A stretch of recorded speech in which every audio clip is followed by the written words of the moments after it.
emotionally connected to your plants? As if in the process of caring for them, they as well are caring for you? What about planty DIYs and thrifting for plant items? If I have your attention, then the Plants by Wade Lee podcast is for you. Join me, plant friends, as we dig deep and experience the magic of plants.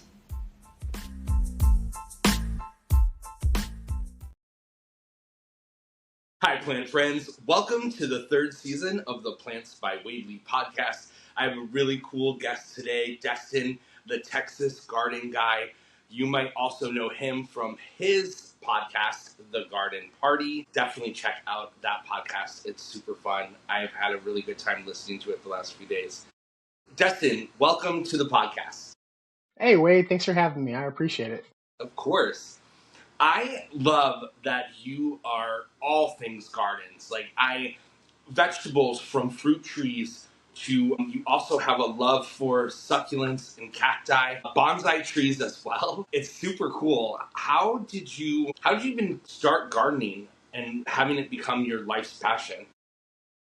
Well, when I got out of the Air Force at like 22, I had no idea what I wanted to do. I was staying with my dad, and we'd always had gardens growing up, but I never really, like when you're a kid, you want nothing to do with like whatever your dad thinks cool is not cool. And I didn't know what I wanted to do. And, one of the things that was kind of nice about being out in the country is you can spend some time on a tractor or on a mower or, tilling up a garden. And so he put me to work. And when I got on the tractor, I got behind the tiller, everything else just kind of went by the wayside. I took my mind off everything, and it's kind of gone from there, from my first apartment to my first home.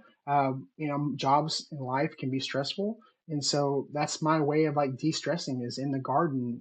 I don't have children, so my plants are my children, and I think a lot of people feel that way.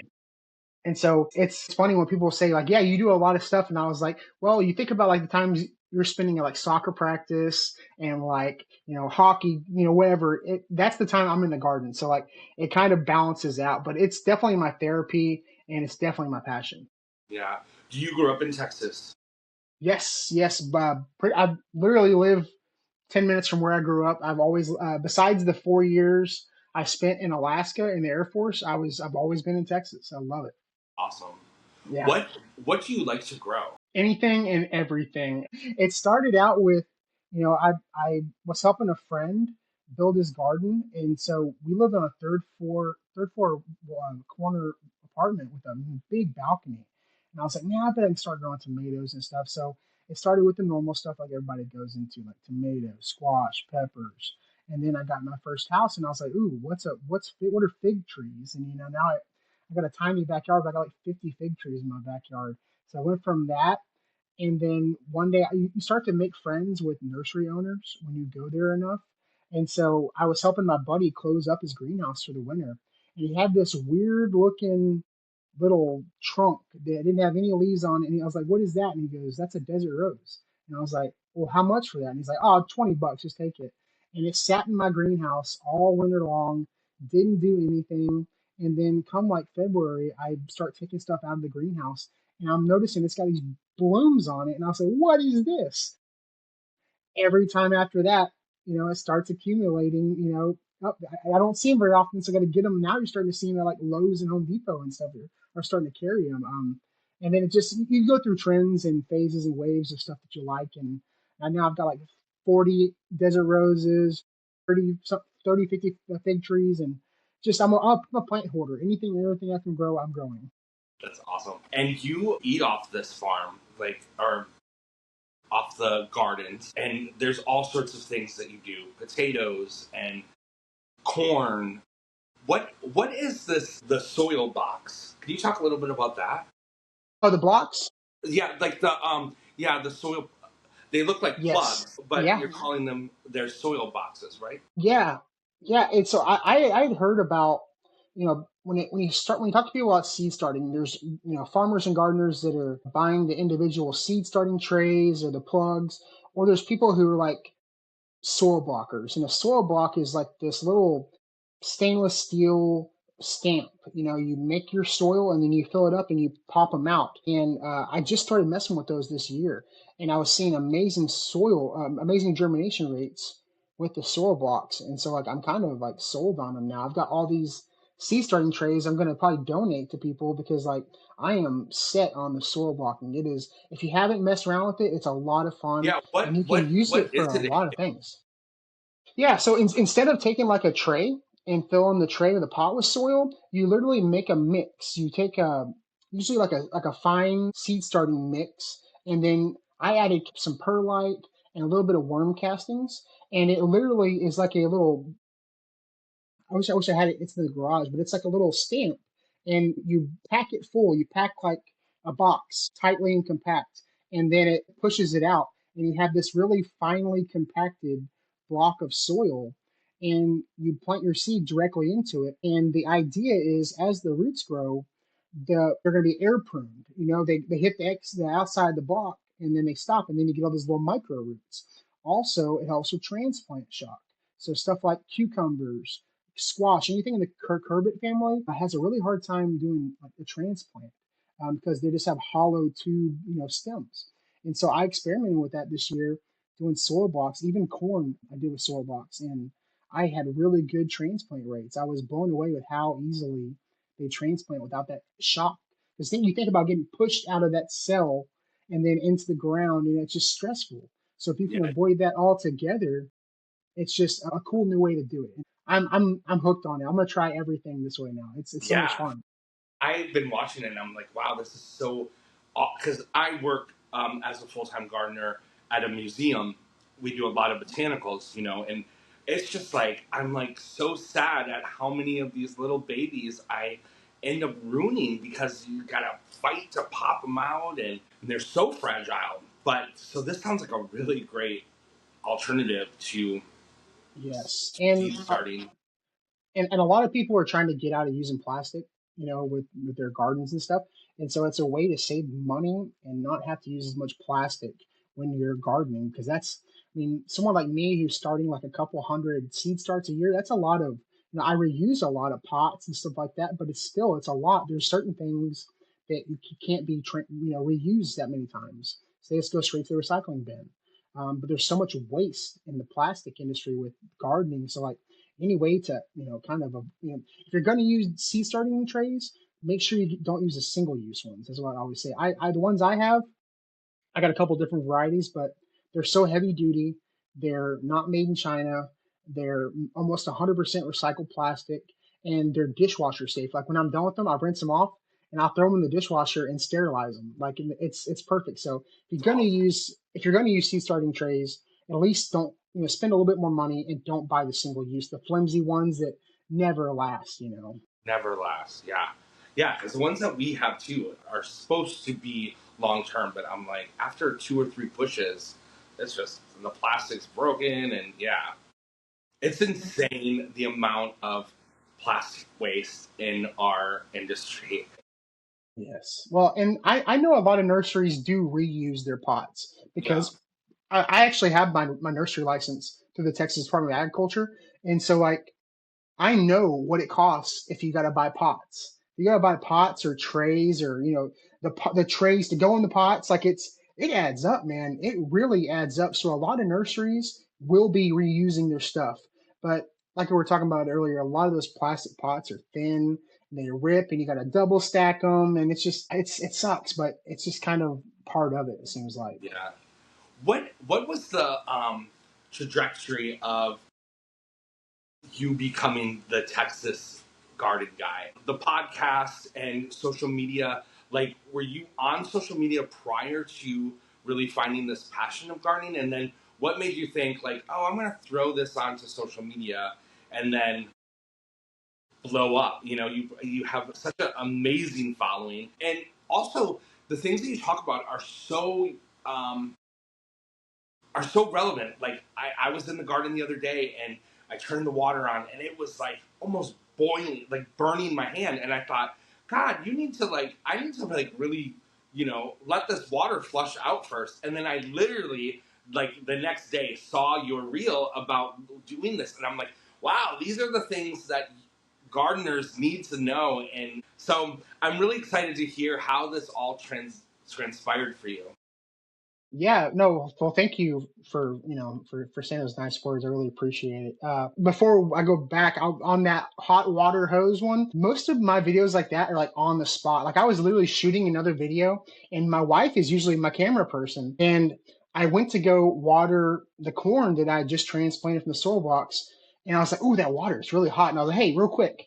I was like, "Hey, just do this." And some of the best videos take the least amount of effort and energy. So like there's so much room for any gardening or plant people to create content, and I encourage it more. The more, the merrier. I want to get more people involved in gardening content. So don't overthink it when you're starting to make content. That because some of the best videos I ever did, no thought process, no script. I rarely script anything at all. But as far as how I got started, we got our first house, and my wife said, I get to have inside, and you can do whatever you want outside.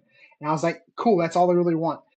And I was doing all the gardening and all the trees and propagations and seed starting anyway. And then I got my job. I got a position where I was working 7 days on and 7 days off, and so I was only working 26 weeks out of the year. And I was already watching a bunch of these YouTube channels like your Justin Rhodes, your Sow the Land, and I was like, I'm already doing all this stuff. I don't have any kids. I've got all this free time. I love the gadgets and the cameras and stuff. Why don't I start recording myself?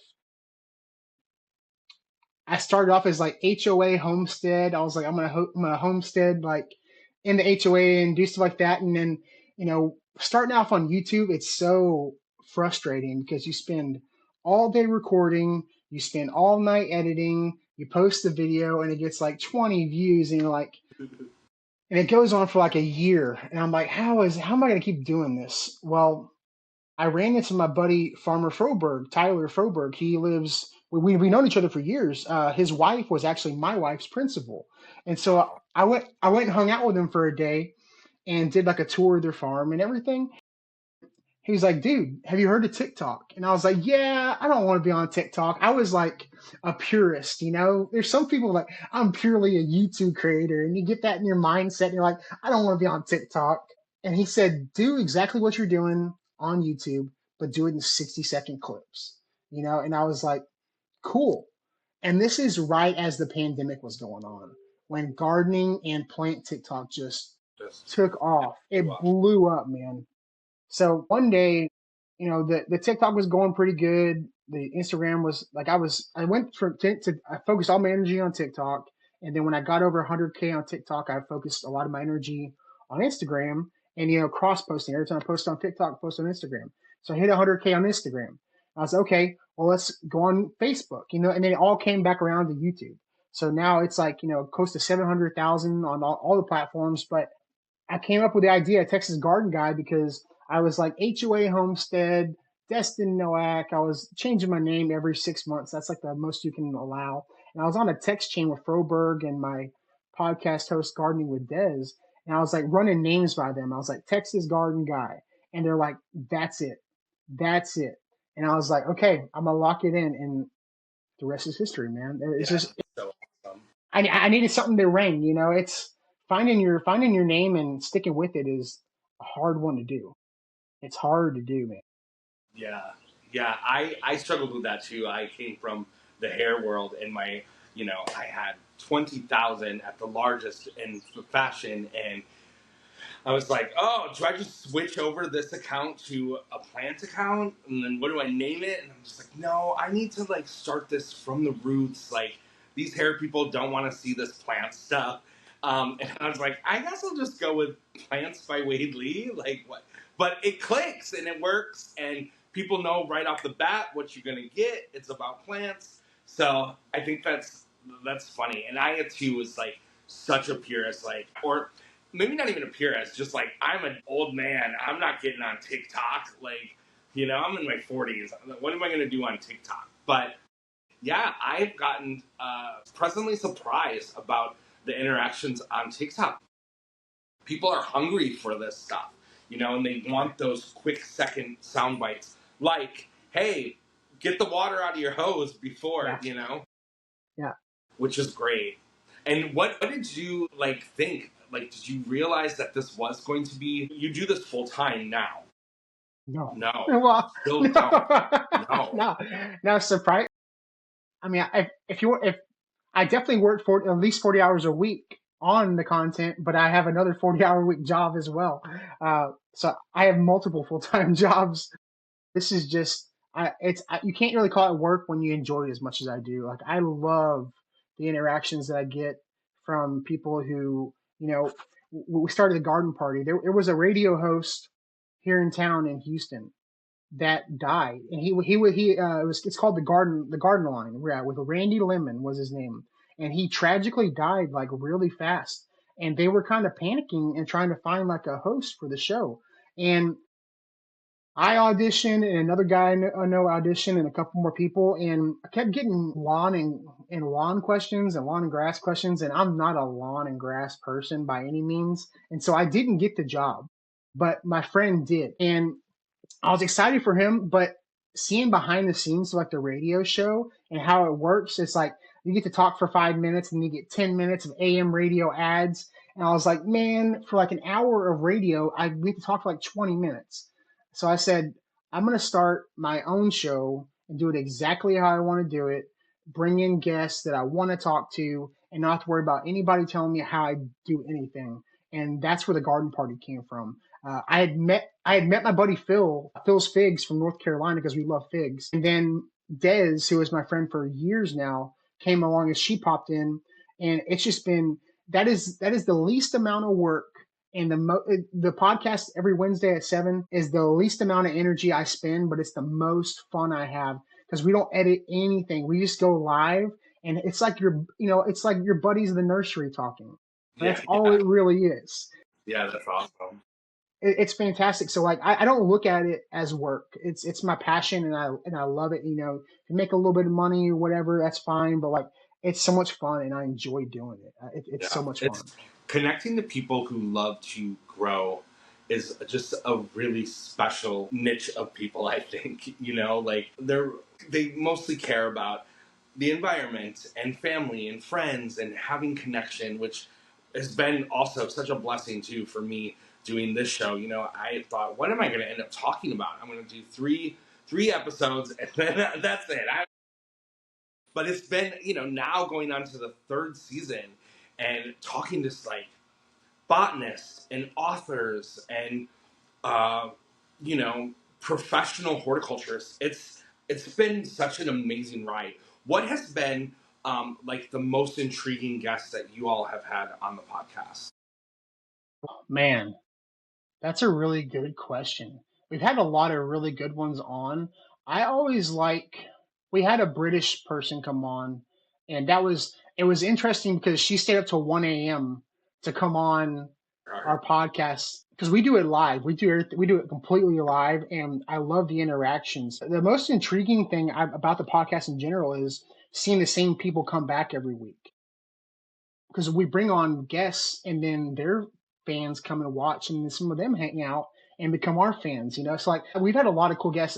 Joe Gardner, that was really cool. That was really cool. I didn't know. I don't follow along with a whole lot of.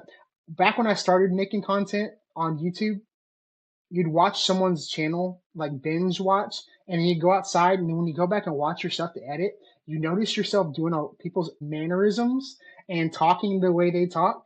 And so I was like, okay, I got to get away from like binging people's content. So like, I didn't know how big Joe Gardner's like Yeah, audience was. I right. didn't know he had done as much PBS work, like, 3, 4 different shows, a couple hundred episodes of TV, and he was happy to come on. And he was just the most normal dude. He was so much fun to talk to and to get like some of the inside baseball, like behind the scenes on the TV stuff. It was really cool to talk to him. So he was one of my favorite guests to bring on for sure. Yeah, I love that. And you also do markets, so you do a lot of marketing, selling plants. You have a soil mixture that you sell. Yeah, yeah. I do a lot of meetups and a lot of like I'll go. a nursery will bring me in. There's a whole bunch of like, you're in Florida and I'm in Houston, so we have very tropical nurseries, so we're spoiled. I went to Alabama last year, and it was not that way, in some places. So we're very spoiled in Houston to have a lot of great nurseries, and I built a lot of great relationships. And so they start asking you to come out like on a Saturday and talk to people, and it's funny, they'll pay you to come out, but then I spend all my money on plants anyway, so it doesn't matter. Yeah. But you build those relationships, and I started developing some merch, started developing some soils and stuff like that. Not necessarily to make a whole bunch of money, but just to get your name out there more. Like I Yeah. don't make very much money on the hats and shirts and stuff, but like it's good to have people walking around on like with your stuff. And then as far as the substrate went, I'm pretty good friends with a couple people that make their own soil, and I saw what I liked and what I didn't necessarily like about all the substrates, and was working on my own like bonsai slash succulent cactus mix. And I already had a cement mixer that I mix up my own like regular substrate with, and I was like, let's try it out, and it turned out really awesome. So that's just now coming out. I'll have a couple nurseries here in Houston selling that soon. So that's That's something cool to very get out there. Yeah, Yeah, man. the logo sticker is very cool. Yeah, I like that a lot. I'm a whore for Canva. I love Canva so much. It is so much fun to play around and make logos, and like you can see, my wife got me that for my birthday. Yes, It's my that's so cool. that actually, the logo came from, you remember that, it was like probably 5 or 6 years ago. There was an app out that would cartoonize your face, and the whole conspiracy was like it's a Russian app and it's gonna steal like your face for like a census or whatever. That's from that that cartoonized my face. That's awesome. Yeah, so Yeah, it's thanks such a Putin. cool Thanks logo. Putin for the logo. Tell me a little bit about like education. You've pretty much self-taught yourself gardening, but you also grew up, with your parents gardening. But do you go to like classes? Do you find things online to learn? Yeah, I guess self-taught's the right term. I watch a lot of YouTube. I watch a lot of YouTube, a lot of videos. Anytime, one of my favorite things to do is just go to the nursery, find something cool that I know nothing about, that I know freaking nothing about. And then I'll bring it home and I'll go online and watch, as many YouTube videos on that. Like when I got into Desert Roses, shout out to Maria's Garden down in Miami. That lady's crazy, but she is really cool about Desert Roses and plumerias and stuff. She is someone you should get on the podcast. She's wild. Awesome. I'll look her up.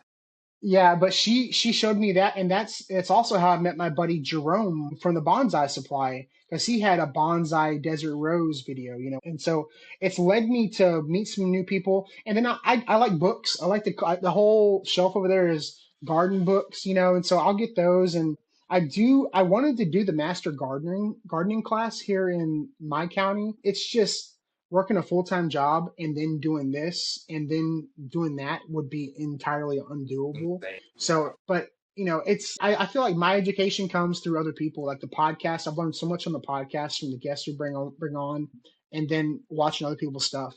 I mean, Yeah. it's the best way. And then getting out there and just killing stuff. I mean, you're not gardening or you're growing stuff unless you've killed, as many plants as you kept alive. And you Yeah. find out because, someone in Florida, you know like what Maria from down in Miami, what she's doing doesn't may not work for where I'm at.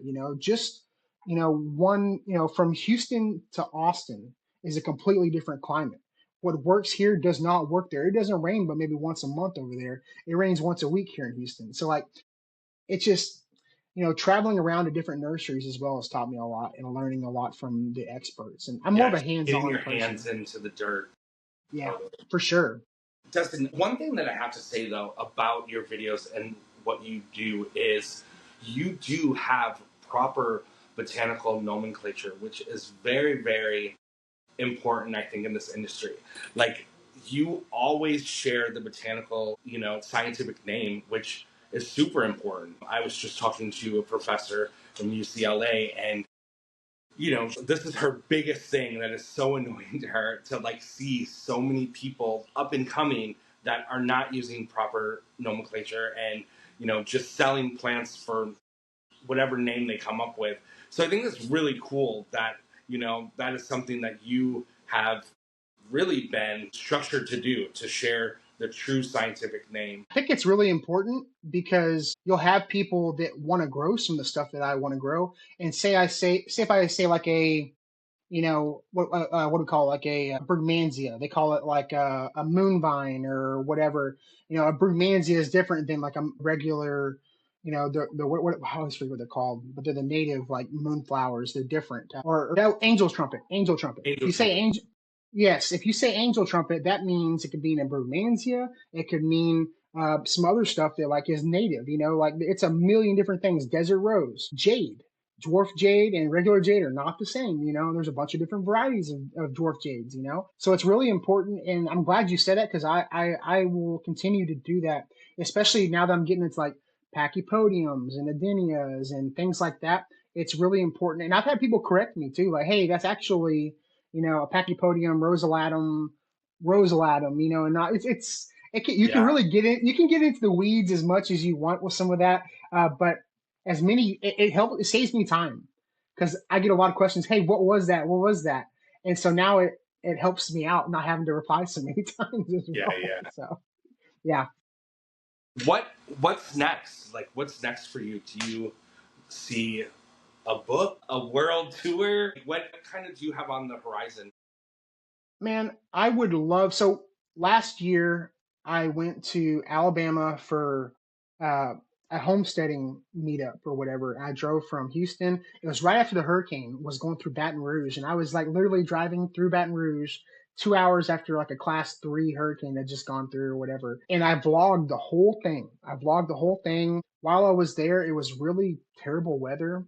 And so I told myself, was like, well, I'm just going to drive around and go to as many nurseries as I can. So I went to like 8 nurseries in one day and just videoed the whole thing. And I really enjoyed chronicling that. And I called it the Great Alabama Nursery Tour or whatever. So this year, when I go back to that Alabama thing, we're going to make a whole tour out of it. We're going to go to Mississippi. We're going to go to Florida.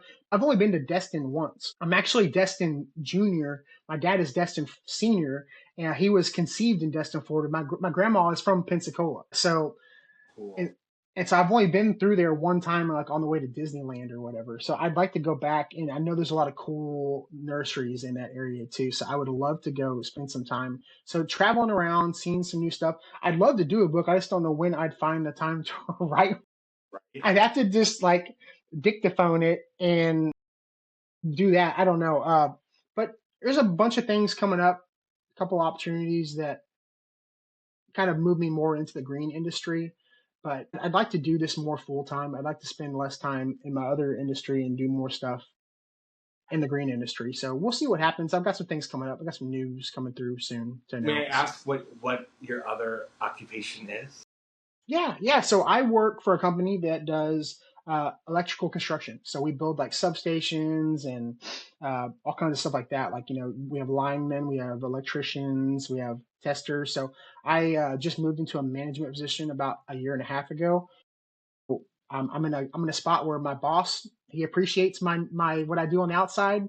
He's a Yeah, fan, and so uh, I'm able to do the kind of stuff I want to do yeah, on that's the awesome. outside. What advice would you give to a new gardener that wants to do some container things, doesn't have a lot of space, but wants to do something? What is your best advice for them? I always tell people start small. If you're looking to do gardening for the first time, don't get overwhelmed. It is so easy to go to Home Depot or whatever and buy you 20 tomatoes and a bunch of peppers, and then a week later you find these caterpillars and your whole thing's eaten down. Like, start with like one or two tomato plants. Start with something you're gonna eat, or someone in your house is gonna eat, because if not, it's just waste. So start out with something you're gonna eat and start out small, and then grow over time how many plants you have, because it is so easy to get overwhelmed. And if it's your first year, man, you could really put yourself in get a bad taste in your mouth about it. You're like, oh, I tried that once and I hated it. Well, it's because you had too many plants. It's addictive over time. It'll happen, but start small for sure. Yeah. What are some things that you see people do that is not great for starting off? Do you see any trends of like, oh, this definitely doesn't work? Big box store soil. Big Yeah, box store soil is trash, man. It is such trash. I always tell people if you're gonna get soil, go to like your local mulch yard and get like a raised garden mix. If you can, get it by the truckload because you're gonna save so much money. But buy local. I've had issues before where I've gone to the big box store, bought mulch, and who knows where it came from. But whenever I put it like around my beds, I started having pests that I've never had before. So it's not if it's not local and it's not like in your area, you never know what kind of pests or diseases you're gonna bring in. So going like to your local mulch yard, trying out like some of their stuff that's brought, it's all mulched up and composted there in your area is gonna be way more beneficial. It's gonna be more cost effective and it's gonna be a higher quality soil for sure. yeah. You talked about adding the perlite. Is there other any amendments that you like to add to your growing soil base? I try not to overdo it with seed starting mixes. I just recently started using Pro Mix, which is basically just perlite and cocoa, and it's got some mycorrhizal as well. I have seen like adding some worm castings definitely helps seed starts. If you add too much liquid or granular stuff when your seed starts are going, or just getting started, it can overwhelm them. So I Yeah, try not to go too crazy in the beginning. So just keep it yeah. simple. That's what we use is the Pro Mix. I love it with the mycorrhiza. Yeah, It's good stuff. I'm trying to get away from peat. I'm trying to get away from peat mixes. I'm trying to go more cocoa. There's even some people that are using wood fiber. It's like a yeah, byproduct of some like lumber mills and stuff like that. And I've used a little bit of it. Uh, I need to try it out. I've got a bucket of it. Just the consistency. I didn't get the right consistency, so I'm gonna try it again. But that's a cool, renewable byproduct. It's kind of neat. yeah. What about composting? Do you do composting? I have a very small backyard, so I do have a composter, but I'm a lazy composter. I got a comp, I got a composter, and so I pile and I see it getting eaten. But I also have a couple in-bed composters, which is like a sub pod or whatever. Um, and I will notice I'll stuff that thing full, and then the worms and roly polies more than anything are eating it down and doing a really good job in replenishing that soil, making it nice and nutritious. And I also have a kitchen composter, which is not like a true composter. It mostly just dehydrates and grinds up your scraps and stuff. And so I collect all the coffee grounds from work and I bring it home. I typically will pre-compost it and then toss it in my composter. It just keeps it from getting real funky. It can get kind of funky adding that straight to the beds. Yeah, yeah, and which can also bring on more pests. Like Yeah, I'm always like, no. My mom's like, I'm throwing the banana peels out. I said, Mom, no. That has to it has to decompose for it to be nutritious. yeah. Like it's not just gonna miraculously break down.